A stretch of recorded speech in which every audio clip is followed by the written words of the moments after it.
everyone, and welcome to Desire Wellness. It is our weekly wellness segment with Nurse Practitioner Deidre Arms with the Desire Wellness Group, desirewellnessgroup.com out of Ohio.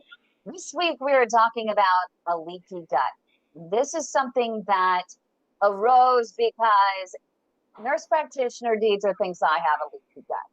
I have some sort of, yeah.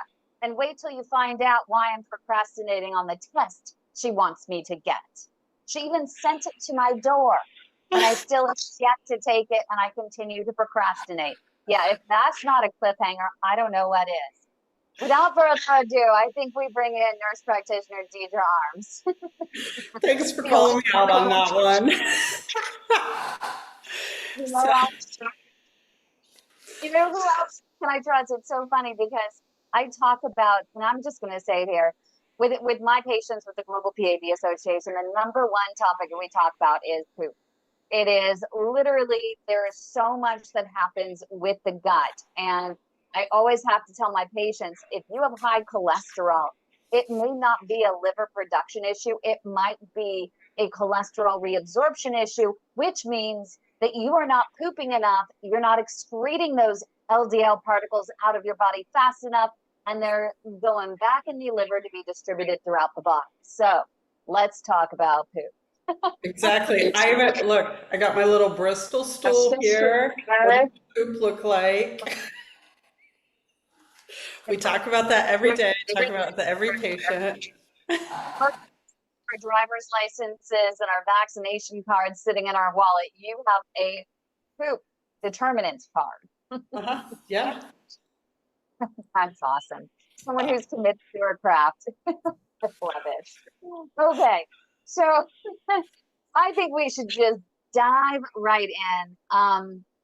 The leaky gut. Can you tell us, how would you define a leaky gut? Well, so leaky gut or intestinal permeability is what it's known as. It refers to a condition where the lining of the small intestine becomes damaged. So this allows undigested foods, toxins, bacterias to kind of get through the villi into the systemic system there. So that's what it refers to. So it's like holes in the lining of the gut. I even ask what causes those holes, what causes that damage in the lining? Yeah, there's several things that can cause the holes in the lining, and that can be your diet, of course, eating foods that you're sensitive to, processed foods, sugars, foods that are low fiber foods because that weakens the gut, stress. So we always have to talk about stress as being part of it because it disrupts the microbiome. We have that gut-brain axis there. Certain medications, especially like your anti-inflammatory, like NSAIDs such as Advil, aspirin, naproxen, those can disrupt the microbiome. And because they're over the counter and they're readily available and people take those, it should come with a warning that it can cause this intestinal permeability. Gut infections, so that test that I sent you talks about gut infections. And even alcohol use can kind of disrupt the microbiome and that lining of the gut, causing this to develop. Can you describe the most common symptoms of leaky gut? Are there, and are there any lesser known signs? So you have the obvious ones and then some of the lesser known signs and symptoms. So the obvious ones would be bloating, gas, diarrhea, so having the GI symptoms. And then people get like chronic fatigue symptoms, feeling tired, if they have food sensitivities or allergies even, especially to gluten, dairy, and soy. Those are your top three for leaky gut. Compromised immune system. So patients with allergies, asthma, or eczema, that's a symptom of leaky gut, intestinal permeability. When people start to have deficiencies in their B vitamins, magnesium, vitamin D, K, because those nutrients are malabsorbed when the intestines are not well. And then even going further into autoimmune, such as Hashimoto thyroiditis, which that's on the uprise, your multiple sclerosis, rheumatoid arthritis, inflammatory bowel disease, lupus, those are all a sign of intestinal permeability or leaky gut. Wow. I Yeah. think I literally resonated with them. Seriously, I have asthma, I have the MTHFR mutation, sensitive to gluten, sensitive to dairy. Wow. Okay, well maybe I need to not procrastinate any longer and take that test. Raise of hands. Who wants her to take it so we can review it on here? Yes, I will allow that to be broadcasted. Um, Happy to be the learning subject.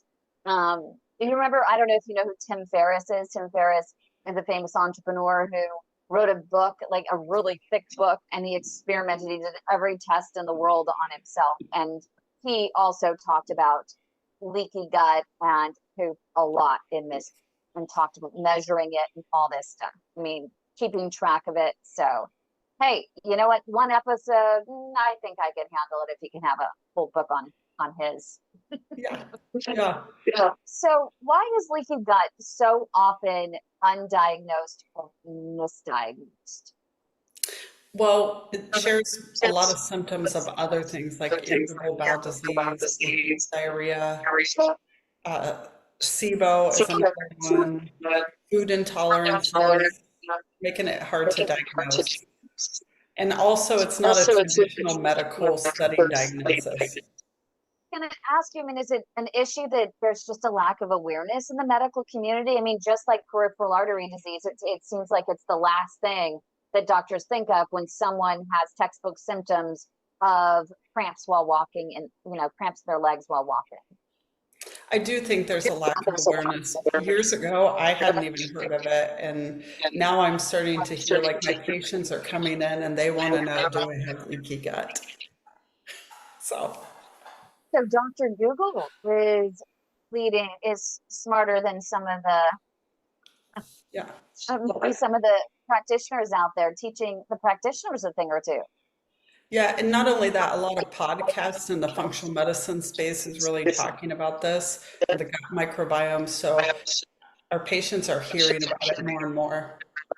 Yeah, I feel bad. I mean, our medical community, going through and becoming a nurse practitioner, I mean, you have to literally just cram in so much information and remember so much that there's always going to be something you're going to get enough education on, you need more education on, or you're going to miss or forget. I mean, it's human nature. We're all human. We're not, I mean, we certainly have AI now to support us, but it is a lot. So it's really nice that some of that information, as long as people take it with a grain of salt, it's out there, and it's great that they're coming to you to say, hey, I learned this.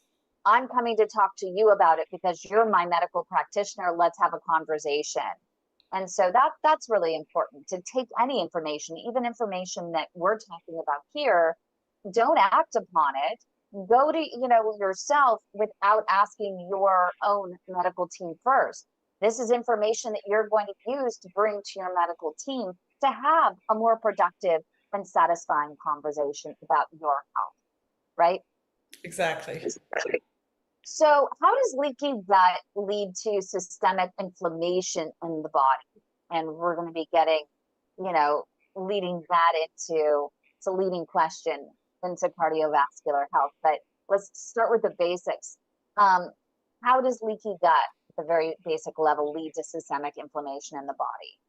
So if you think of the gut, it has these tight junctures and these villi. And when you start to have holes and disruptions, those those particles of food, of bacteria, things that should never penetrate through this gets into the systemic blood system. And so when it gets into the systemic, that's where we get inflammation. And so that's how it starts.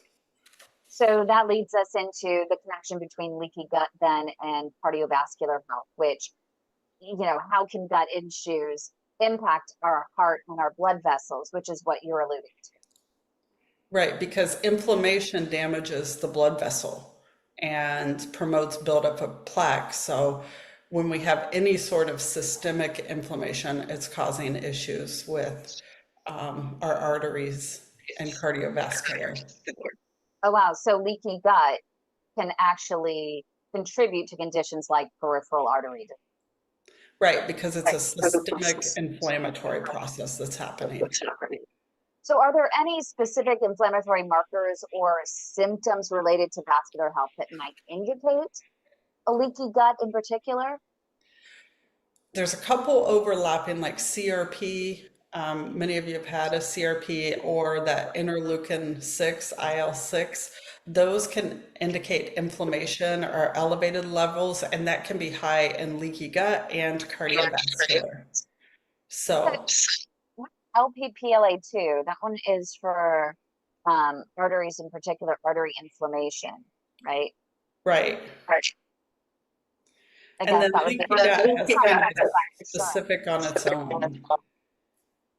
really. hmm You're looking at zonulin levels as a marker. Oh, wow. Okay, so that's what I was going to ask next. So, aside from those couple of blood tests you were just mentioning for inflammation in particular, what are some of those methods to assess that intestinal permeability that you're talking about? I mean, my understanding is that none are standardized or really accepted for clinical diagnosis of leaky gut syndrome. Right, so there's no widely accepted test for leaky gut right now. We use some of the functional medicine test. There are some stool testing. That's what I like to use. But you can, like, we know that we can test the gut for like calprotectin, which is an inflammatory marker specific to the GI only. We can look at E. coli, we can look at ovum parasites, but we don't have a test like in our traditional tool that goes over all of that. And so we rely on these functional medicine tests to kind of help us with that. And I always look at some of the markers of what the lining is doing is like Akkermansia is a huge one. You may have heard of the probiotics with Akkermansia in them, but that is your lining is Akkermansia, the Calibacterium. So when we get to look at those bacteria, and then zonulin is a marker of leaky gut if it's elevated. Okay, and that's the only recognized biomarker that contributes to intestinal permeability, right? Right. Yeah, the zonulin, and it's a protein that regulates gut permeability, is what we see. And but the accuracy of it's debated, right? So the test exists, but there's a lot of controversy still about these tests and the accuracy of it. I would think that a lot of them maybe just together, if you have a few of them, they kind of point in the same direction, you would think that they would put two and two together. What about the lactulose mannitol? I think I'm LM test. I'm not sure if I pronounced that correctly. So that one uses more for looking at bacteria in the small intestine, like SIBO. So that one is a breath test. Actually, that's a great test to use. We use that all the time too, because you can have this leaky gut profile along with the small intestinal bowel overgrowth, which has more of a symptoms of bloating and diarrhea. Yeah, because I remember I had to do some sort of a breath test when a long time ago, actually, and they didn't even have the drug. I guess it was very weird available here, and he had us order it from Canada, whatever it was that became positive from this weird breath test that we did. It was part of a research thing. I participated in this research thing, and then when I tested positive at the time, and then I had to go on this 30-day thing and order in this medicine from Canada. And then in 30 days, I tested negative and I was fine. It was very strange. I don't even remember the full story behind it, but I would imagine that probably had something to do with leaky gut, I would imagine. But what about urine tests or any, tissue biopsies or anything like that? Do any of those help, or is there any advances in that type of testing? So urine test looks at how much sugar passes through the gut lining. So you drink a sugar solution. It's mostly used in research though. So it's not like a widely used thing that we're doing. You can get some blood tests to look at like toxins in the body as well, from the gut, and then the breath test, and then home stool test that we're seeing as well. Which is what we're doing. Is that something, is this something that any of these tests, you can actually go to your primary care and say, I think I have leaky gut. Can you test me for it?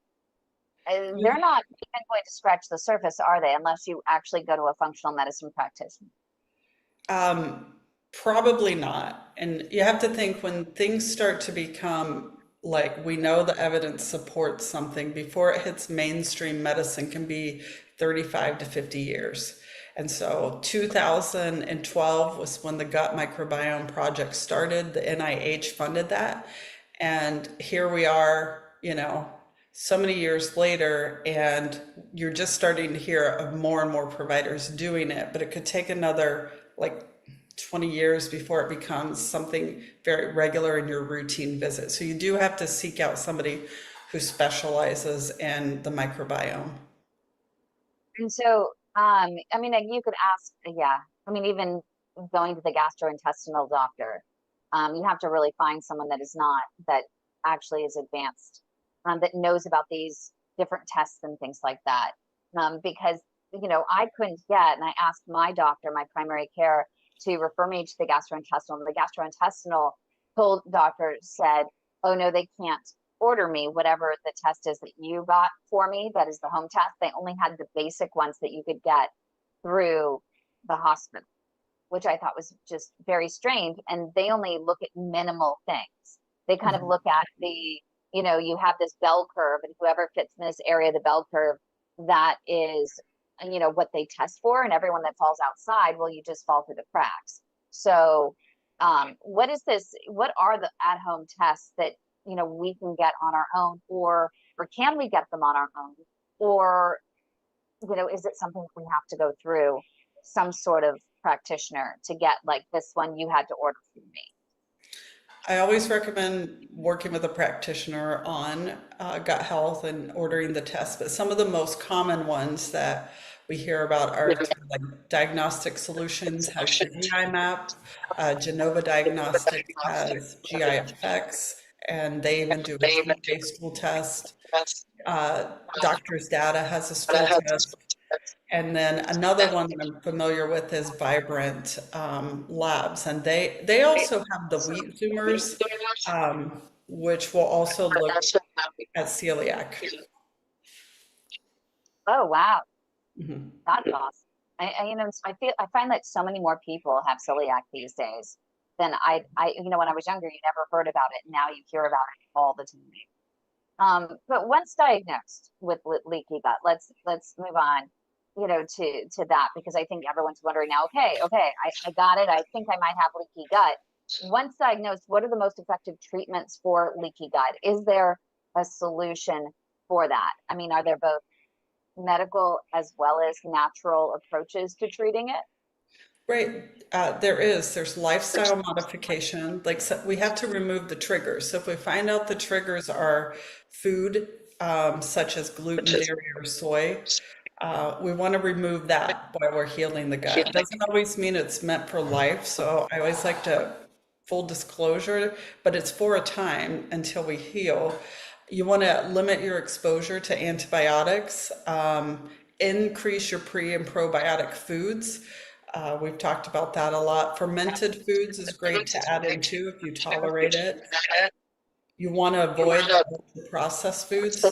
Limit your sugar intake, increase your vegetables, your fruits, increase your fiber intake, balance stress, because if we're not working on stress, so mental and emotional stressors, even blood sugar is a stress on the body too. So balancing blood sugar as well, looking at your sleep quality, anything we can do to decrease inflammation.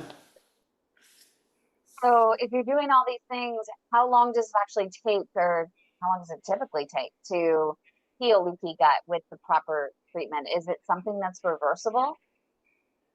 Yes, I have lots of patients that get to the other side of this, heal the gut, and the symptoms improve, they feel better, they're able to have more energy. I got a thank you card because somebody lost 20 pounds and all we were doing was healing her gut. We weren't working on weight loss, we were healing the gut. So as a side effect, the body starts to work optimally. But it usually can take, the gut regenerates every, 7 days. That's in a perfect world. But when you're working at leaky gut and you want to improve that gut lining and improve acromancia, usually 6 months of working on things to repair the lining. Wow, Yeah, that's a long time. it is. Yeah. That's, it'll give you more years and it'll get rid of all your aches and pains and, the systemic inflammation, maybe slow plaque growth. I think it's probably something that, would be worth it. Especially, when it's really hard to make the dietary changes in particular, and especially for that long of time, and especially, if you're not seeing the results right away. If your gut re does itself in 7 days, I would imagine that in a week you might start to feel a little bit better, and then a little bit better, and then a little bit better if you just maintain the course. Right. So, like in functional medicine, one of the things we first do when we see what's going on in the gut is we remove the triggers. So, whether it's food or bacteria, we remove those first because that will allow the lining to start to heal. And so it's a partnership, right? The patient has to do work. We, as the practitioner, have to guide them on what work needs done. So looking at like removing the triggers first and starting to heal the lining. If you're good at removing the triggers, you might be somebody who, gets through this faster than somebody else. But I never like to say it's hard to tell. It depends on the level of the bacterias that we see, the level of the food sensitivity and reactions and inflammation in the body. Somebody with peripheral arterial disease, we already know there's systemic inflammation going on. So it would make sense that the gut lining is going to take a little bit more time because, you think of what inflammation does, joint pain, things like that. People will start to notice that that is improving when the gut health is improved as well. So there's lots of symptoms that start to go away or reduce. And so let's say someone has no problems at all, but now they've listened to this and they're like, oh, I don't want this to happen to me. So for those concerned about their gut and cardiovascular health, what preventative measures would you recommend to maintain a healthy gut? Always a fiber-rich whole foods diet. The Mediterranean diet's probably the most studied out there. Regular exercise, right? You want to heart healthy exercise, but the gut too. So gut motility happens when we walk as well. So probiotic and prebiotic foods, because you want to seed and fertilize the gut. So those are things you can do. Limit alcohol and stay hydrated, right? You need hydration to support digestion. One thing that is easy to do and that is inexpensive is apple cider vinegar helps with digestion. A tablespoon of that before your larger meal can really help with digestion and help this process along. It's so hard to get down. Oh, I literally, do you do it? Yeah, I do. I actually, I like this. It's switchel or shrub, which is a vinegar type thing that is made that you add to the drink, and so I'll use that sometimes. I think it tastes good. Wow. Well, I guess it has some flavor to it or something. Yeah, you I get, make it good. so you can add it to something. Could I add it to a little sparkling water just to, Yeah, oh, and with it'll some still, lemon. maybe even a little honey, if, you don't want to go too high glycemic, but you can make it good to get it down. So, And you just a spoonful, just like a spoonful of sugar, a yeah, spoonful of a vinegar. tablespoonful. Gotcha, gotcha. Um, we have a question coming in from Joshua. I don't know what those are, Joshua. What about ABC gummies? Oh, apple Oh, cider vinegar gummies. yeah. They're not as potent as doing the apple cider vinegar itself, but you can get some benefit from it. It's just more expensive and less effective, but it does work. All of it does. I actually go to, we always talk on here because I'm a big proponent and I'm not paid by Amphora Nueva, but I love the fact that they bottle my apple cider vinegar right then, and they do everything in the San Francisco Bay Area. And when it gets to the shop, it's still in the barrel, and they actually bottle it for me right when I walk in the door. So I know that it's completely fresh, and it it's not sitting on the store shelf or have had been exposed to any of the elements in storage or warehouses, or in trucks.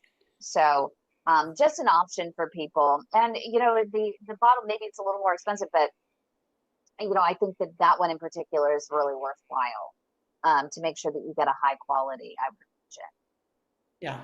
Well, Some of good. the natural solutions, like, I like to supplement, but you probably hear a lot about L-glutamine, and that really helps to regenerate the mucosal lining, is something that's used. Well, I think that we have covered a lot. Oh my goodness. Did we miss anything? I feel like we talked about a lot. Maybe we didn't talk about the omega-3 fatty acids, adding that in to reduce inflammation during this process. Oh, that's a good one. Yeah. For people who are on blood thinners, they probably should make sure to check with their doctor Mhm. on that and see if it's appropriate. I know when my dad was on dual blood thinner therapy, he was on antiplatelet and anticoagulant therapy, and so they told him to stop his turmeric and they told him to stop his omega-3s, just for a little bit, 6 months while he was on these blood thinners. But now he's back and he's doing great. But they work really well to actually help thin your blood. Yeah. I mean, if they're contraindicated for when you're on, the dual therapy, then that tells you something, I would imagine. Yeah. That they really do help with inflammation. Mhm. Well, good. I don't know if anyone in the studio audience has any questions, if they want to chime in, but man, I just feel like we've covered a lot. We had so many questions, and I can't believe we got through them all so quickly. Marcia has a question. Marcia, go ahead and unmute and ask Nurse Practitioner Deidre your question. Yes, hi, thank you. I was wondering, you said to eat, I think my audio is not good. Probiotic, I can't say it, foods, and I now I'm getting a little flustered because I can hear myself. But anyway, I was wondering what foods those would be. So we look at pre and probiotic foods. Your probiotic foods can be so fermented foods are probiotic foods, but and that's if you're can't eat dairy, but yogurt is a good probiotic food. Kefir is another good probiotic food. Prebiotic foods would be like garlic, onions, bananas, let me think here. Even apple is considered prebiotic food. So, and then probiotic sauerkraut, if you like that, kombucha. It's just really helping to support the good bacteria in the gut. Thank you. Yes to kimchi. Yeah, Yuck. lots of kimchi. I remember my brother had a fifth grade project, and every student was supposed to pick a country. And he went to a private school, and so there were only like, you know, 20 kids or whatever in the class. So each of them their own country, and it was great. And my brother was sick the day that they assigned them. So he was the last one to pick, and he ended up with South Korea. And he was like, oh my gosh, everyone's supposed to bring in food. Everyone has these, France and Spain and, Germany and all these really great foods. He's like, what am I going to do for South Korea? And of course, he put out kimchi, and no one came to his booth because the kids didn't like the kimchi. But now, as adults, you realize how valuable it is for your body. And actually, I like the little kick to it. Mm-hmm. So eat a lot of kimchi. It's good for you. Yeah, it's very good for you. Well, Douglas has a question. Douglas, go ahead and unmute and ask Nurse Practitioner Deidre your question. Yes, ma'am. Maybe you can explain, to get this explained a little bit more. How would I know I'm eating totally different than I've ever eaten in my life? So how would I know if I have what you're talking about, or if it's just my stomach being upset from all the new stuff that I'm eating? I hope that makes sense. Right. Sometimes when you start to eat new things and you're adding more fiber in, you go through this period of feeling increase in bloating and maybe increase in stool, right? Look at, how your bowel movements look. You look at the Bristol stool form, that's this thing here, but you should be more a soft stool. It should happen after every meal. You shouldn't have a lot of abdominal bloating or pain with it. And then the only way to like truly know is to test the gut and to look at maybe zonulin or something to see. But a lot of times when we start to introduce all these new foods in, we do start to get some symptoms because our body has trouble with that. Is that helpful, Douglas? Yeah, I understand what you're saying. So I was just wondering, because of what I'm eating and all the different things that I'm eating, I do notice, how do you say, your bowel movements are different. Tasting the rainbow. We have proof of it actually on camera in one of our previous episodes. We know he's tasting the rainbow. So I would imagine that he's getting a lot more soluble fiber in his diet. Right, and so your stool should look kind of like a snake, soft and smooth. And if it does, it's like that's normal. And a lot of people aren't used to that. So Okay. Yeah. You don't have to admit to it. You don't need to describe it. You know. Thank you so much, Douglas. And thank you so much, Nurse Practitioner Deidre. We really appreciate your time. This is such an important topic. I'm even going to go back and listen to it yet again because I think it is so important. I need to go back and take notes on a lot of it. And I do need to take that test as well. So I am actually, so you can probably tell my lighting's a little different, a little blown out, not my typical self here. I'm actually on a trip down I just flew into San Clemente, California, Southern California, from Northern California, to visit a medical device company and see some new advanced technologies in person for treating blocked arteries in the legs. So I'm really excited about that. But it was cutting it close with my flight and then getting here to be in this interview. But this was so important to me to be here for this particular one, especially since it's so personal to me. And I think it's a bigger problem than people realize.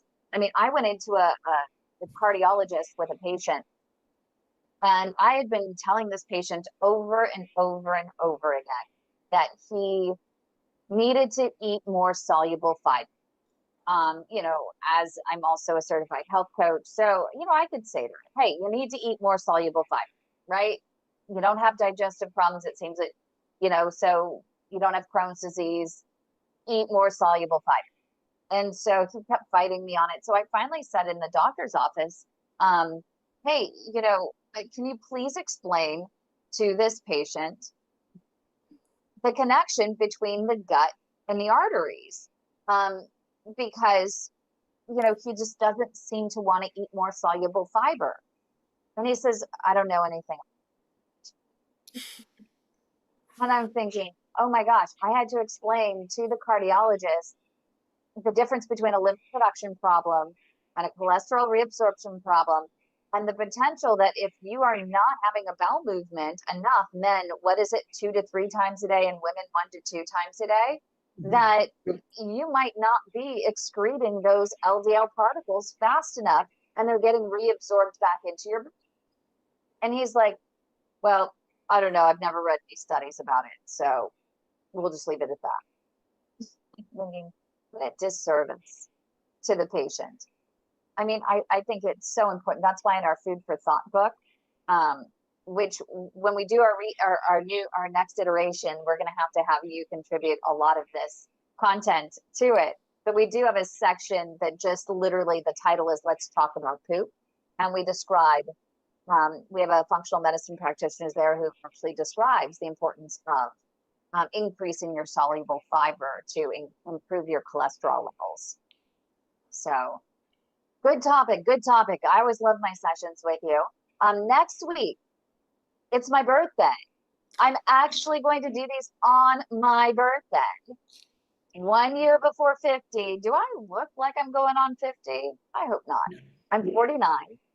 And I'm going to be 40 in a week. And I get to celebrate it with all of you guys. So what is our topic du jour? Are we doing something special for my birthday? Good topic, good topic. Well, let's talk about some anti-inflammatory herbs such as turmeric and ginger. I love it. I love it. Oh, I have a lot of questions about that. I have a lot of questions about, should we do supplements? Should we do the real thing? And then if we have to do the real thing, how do you not stain everything in your kitchen with the turmeric? Exactly.